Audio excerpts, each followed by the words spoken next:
ወይ ሁላችንም በቁማችን ቀበርሽን ቀበርሽን ኧረ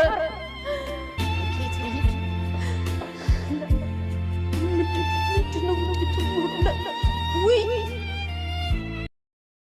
እጁን ይስጥ አይ እማዬ መስጠት የለበትም እኔም አልሰጥም እማዬ እና ደረጀ የዚህ ሁሉ ልጅ አባት የቤቱ አባወራ ሂዶ እጁን ይስጥ አይደል እሱ ይታሰር አይደል ምን ያረክሽን ኤቢ አንቺ ልጅ ያምሻል እንዴ ቆይ መች ነው አዙረሽ የምታስቢው አንቺ ልጅ ያርልብ ልትወስደኝ ነው አባዬ ፖሊስ ጋር ልትወስደኝ ነው አባዬ በስተመጨረሻ እውነቱ ወጣ ሀቁ ተገለጠ አቢጌል ራስ ወዳድና ለምንም ስትል ለምንም ሚስጥር እንደምትደብቅና አባቷን አሳልፋ እንደምትሰጥ አረጋግጣለች ጋሽ ደረጀ የወላድ አንጀት አልጨክ ብሏቸው እባክሽን ህሌናሽን አጽጂ ከጸጸት ዳኝ እጅሽ ለህግ ስጪ ቢሏትም እሷ ግን እያቅማማች ጭራሽ አባቷ አሳልፎ እጁ ለህግ እንደሰጠ ስትሰማ በቃ አባዬ እኮ ተመርምሮ ነጻ ይወጣል የዛ ጊዜ ግን ወደ እኔ ነው የሚመጡት የሚለው ብቻ ነው ያስጨነቃት ወይዘሮ ማርታ ምን ያህል ራስ ወዳድና ምን ያህል አስቸጋሪ ልጅ እንደሆነች አሁን ገና ገባኝ አባትሽ ከራሷ ውጭ ለማንም አታስብም ራሷንና ራሷን ማዳን ነው በቃ እሷ ከራሷ ውጭ ምንም አታስብም ይህ ነገሯ ደግሞ የጉዳት እንጂ እየጠቀማት አይደለም በማለት የሚናገረው እውነት ነው አረጋግጫለሁ አቢጌል ሰው ጋር እየኖርሽ እንደ ሰው ማሰብ አለብሽ ለሌሎችም ማሰብ አለብሽ ብትባለም አቢጌል ግን ራሷንና ራሷን ብቻ ነው ነፃ መውጣት የምትፈልገው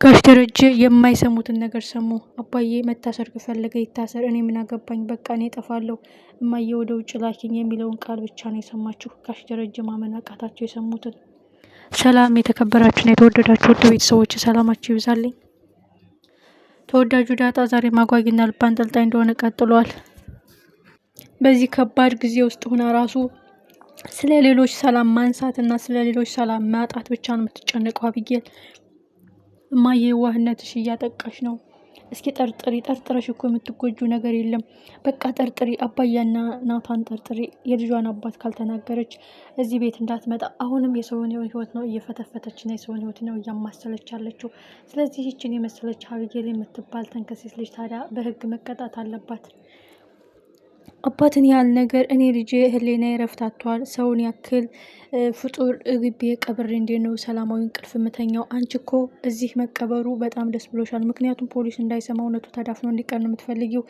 እኔ ግን በሰማይም በምድርም እየተንገበገብኩና እየተቃጠልኩ ነው የምኖረው ከህሌና የመሸሽ ከዝጌሬ መደበቅ አልችልም ከህግ ነው እንጂ ተደበቅነው ከፈጣሪ እኮ አልተደበቅን ምክንያቱም ሁሉንም ያውቃል አንቺ እንደገደልሽው እኔ ደግሞ ለአንቺ ልጅ ገበናውን እንደቀበርኩትን ፈጣሪ ያውቃል ህግ ብቻ ነው የማያውቀው ስለዚህ ከህግም ከፈጣሪም ነፃ ለመሆን ነው እጃችን እንስጥምልሽ ቢላትም አቢጌል ግን አሻፈረኝ ብላለች ጋሽ ደረጀም ቁርጥ ያለውን ሰምተዋል አባዬ መታሰር ከፈለገ ይታሰር ግን አባዬ ተመርምሮ እውነታው እስከሚደርስ ድረስ ነፃውን ትክክለኛ ወንጀለኛው እስከሚያገኙ ድረስ እኔ ከሀገር ወጣለሁ ወይም እማዬ አንቺ ባታስወጪኝ እኔ ራሱ እጠፋለሁ ከዚህ ከተማ ስትል ቁርጥ ያለውን ስትናገር ጋሽ ደረጀ እጅጉን ደነገጡ ዘበኛው ናታንን እጅጉን አደገኛ ድብደባ ደበደቡት በጨለማ በስተጀርባ በኩል ከናታንና ከዳጣ ጋር ሆነው ስለ ቫለንታይን ዴይ ወይም ስለ እነ ደረጀ ሰርፕራይዝ እያወሩ እያለ እንዴት አድርገን ሰርፕራይዝ እናደርጋቸው እያለ እየተጨዋወቱ እያለ በስተመጨረሻ ጣጣቸውን ጨርሰው ወደ ቤት ሊገቡ ሲሉ ናፍቀሽኛል ብሎ ሊስማት ሲል ዘበኛው የምን ሰው ናቸው በማለት እንግዲህ ማጅራቱን መጥቶታል በዚህ አጋጣሚ እንግዲህ ናታንና ዳጣ ግንኙነት እንዳላቸው ጋሽ ደረጀ በይፋ ያውቃል ምክንያቱም ዘበኛው በኃይለኛ ነው የመተው ናታንን ይህ ማለት ምን ነው የተጎዳው ብሎ ሲጠየቅ ዘበኛውም እውነቱን ከመደበቅ ወደ ኋላ የሚል አይመስልም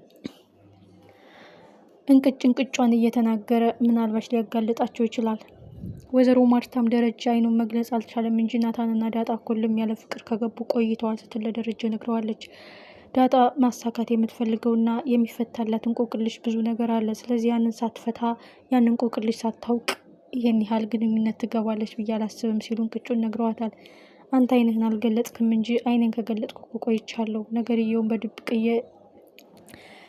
ግንኙነታቸውን በድብቅ እየተገናኙ ነው እንጂ ፍቅር ከጀመሩ ቆይተዋል ሲጀመር በይፋ ፍቅርሃለሁ ወድሃለሁ ብለው እኮ ፊት ለፊት አንተ ፊት አይባባሉም ሜቢ ሲመረቅ ሊያገባት ፈልጎ ሊሆን ይችላል ስለዚህ ከአቢጌል ሙጭጭ አድርጎ ከልቡ ፍቅር አውጥቶ ናታን ዳጣን ነው የሚያወዳት ስትል ለደረጀ ነግረዋለች። ደረጀ ግን በፍጹም ብሏታል። ወይዘሮ ማርታም እንግዲህ እውነታውን አንድ ቀን ማጋለጧ የማይቀር ጉዳይ ነው።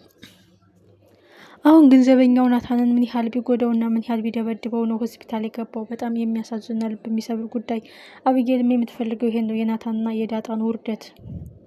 እሷ ግን ከራሷ መታረቅ ከአስተሳሰቧ መመለስም አልቻለችም። ሁልጊዜ ክፋትና ተንኮል፣ የሰዎች ውድቀት ነው የሚያስደስታት።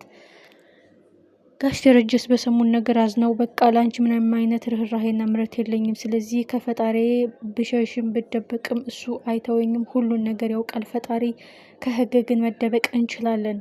ያንን ብዬ ነበር። አንቺ ግን ምንም ጸባይሽን ልታሳምሬ አይምሮሽን ሁልጊዜ ከክፋትና ከተንኮል ልታርቅ ያልቻልሽም። ለዚህም አራራልሽም። እስከዛሬ ጊዜ የሰጠውሽ ከራስሽ ጋር ታርቀሽ መልካም ሰው ለመሆንና አስተሳሰብሽን እንድትቀይር ብዬ ነበረ።